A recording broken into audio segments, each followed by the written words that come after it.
तो है ना ये साबूदाना खिचड़ी एकदम खिली खिली, एक एक दाना एकदम मोती की तरह चमकता हुआ और एक एक दाना बिल्कुल अलग अलग।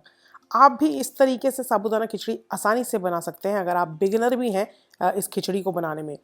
तो शेयर करूंगी सारे टिप्स और ट्रिक्स जो आपकी मदद करेगा एक परफेक्ट साबूदाना खिचड़ी बनाने के लिए इन नवरात्रि व्रत में। अगर आपको पसंद आई ये वीडियो तो इस वीडियो को दीजिएगा लाइक्स अपने, ढेर सारा प्यार, और साथ में मेरे चैनल को सब्सक्राइब जरूर से कीजिएगा। तो शुरुआत करते हैं सबसे पहले और इम्पॉर्टेंट स्टेप से, जो कि है साबूदाना किस तरीके का लेना है। तो आप देख सकते हैं ये दो तरीके के साबूदाना आते हैं, एक छोटे दाने वाला और एक ये बड़े दानों वाला। तो आपको ये बड़े दानों वाला मतलब कि बड़े पर्ल्स वाला साबूदाना लेना है। और 1 कप मैंने यहाँ पर लिया है ये साबूदाना। और इसको पहले हमें 2 बारी अच्छे से पानी में धोना है। तो जब आप पहली बारी इसको पानी में डालें, अच्छे से मसल लें और उसके बाद इस तरीके से पानी निकाल लें। आप देख सकते हैं कितने अमाउंट में स्टार्च इसमें से निकल जाता है। और दूसरी बार भी फिर हम इसको एक बार और इस तरीके से मसल मसल कर धोएंगे और इस पानी को भी डिस्कार्ड कर देंगे। तो ये ध्यान रखें 2 बारी इसको अच्छे से धोएं ताकि इसका जो एक्स्ट्रा स्टार्च है वो निकल जाए। अब इस तरीके से साबूदाना ही हमने सारा पानी निकाल दिया 2 बार धो के, और मैक्सिमम इसमें से स्टार्ची वाटर निकल गया है हमारा, जिसकी वजह से खिचड़ी जो है वो चिपचिपी नहीं रहेगी, खिली खिली जो बनती है वो। उसका एक इंपॉर्टेंट रीज़न ये भी है कि हमने 2 बार इसको अच्छे से धोकर जो स्टार्च वाला पानी है वो निकाल दिया है। अब 1 कप साबूदाना के लिए 1 कप पानी लें आप, उसमें भिगो दें इसको पूरी रात भर के लिए। तो रात को इसको भिगोएंगे और सुबह से तैयार करेंगे खिचड़ी। जब आप अगले दिन सुबह देखेंगे तो इस तरीके से साबूदाना पानी पूरा सोख कर लेगा और इस तरीके से फूल जाएगा और भी। और ऑलरेडी आप देख सकते हैं कि कितना एक एक दाना अलग अलग है इसमें पानी सोख करने के बाद। साबूदाना बिल्कुल तैयार है। साथ में लेंगे अब 2 उबले हुए आलू, और आलू को काट कर इस तरीके से तैयार कर लेना है आपको।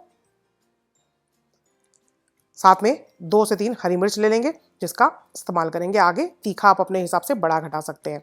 अब ये साबूदाना जो है हमने भिगोकर तैयार करा था, इसको एक दूसरे बाउल में ट्रांसफ़र कर दिया है मैंने, जिससे कि इसको मिक्स कर पाऊँ मैं।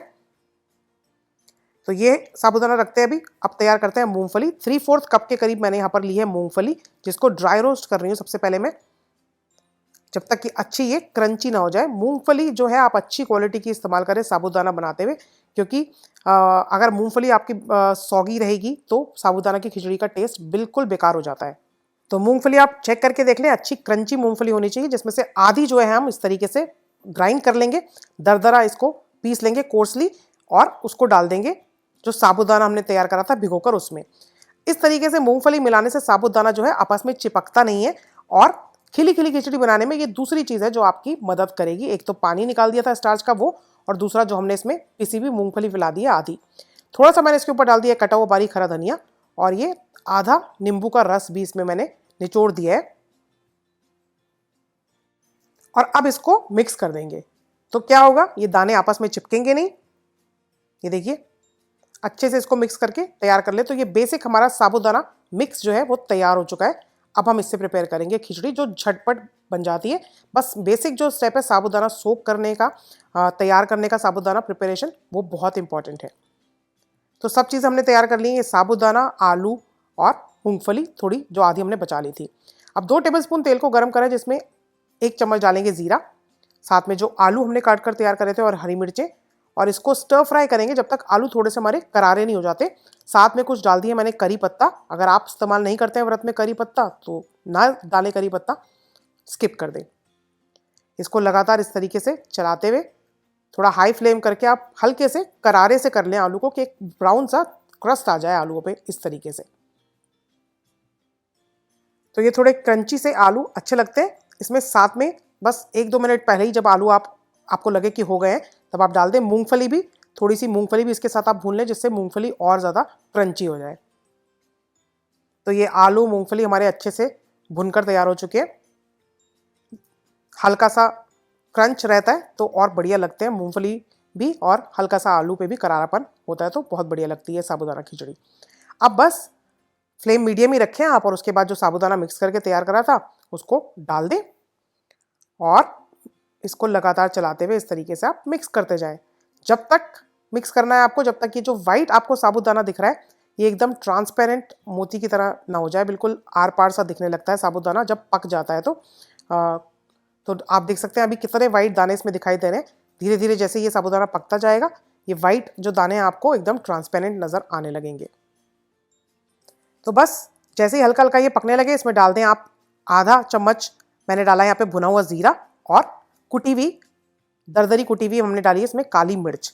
काली मिर्च को हल्का सा कूट के डालते हैं तो ज़्यादा अच्छा टेस्ट आता है, आप पाउडर भी डाल सकते हैं। और सेंधा नमक इसमें डाल दें।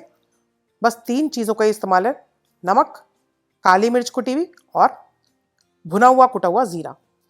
सब चीज़ों को अच्छे से मिक्स करने के बाद आप देख सकते हैं साबूदाना बिल्कुल ट्रांसपेरेंट सा होने लग गया है। तो मैंने इसमें डाल दिया है कटा हुआ बारीक हरा धनिया और थोड़ा सा और नींबू का रस इसमें निचोड़ दें और इसको 1-2 मिनट के लिए और पका लें।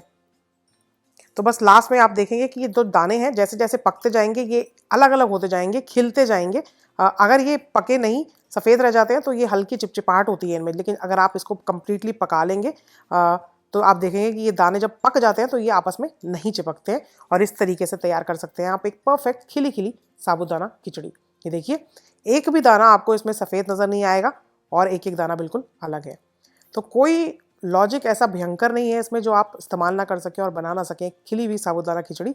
बहुत ही सिंपल सा फंडा है, साबूदाना सोक करने के लिए कुछ टिप्स हैं और साथ में अच्छे से पकाना बहुत ज़रूरी है इसको। अगर आप इसको पार्शली पकाएंगे, मतलब थोड़ा सा अनकुक्ड पकाएंगे, थोड़े वाइट दाने नज़र आने लगेंगे तो ऑब्वियसली आपकी खिचड़ी चिपकेगी।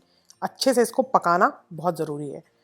कुछ स्टेप्स को फॉलो कीजिए और ज़रूर से बताइएगा मुझे कि अगर आप बनाते हैं मेरी ये रेसिपी और अगर आपकी परफेक्ट साबूदाना खिचड़ी बनकर आती है या नहीं।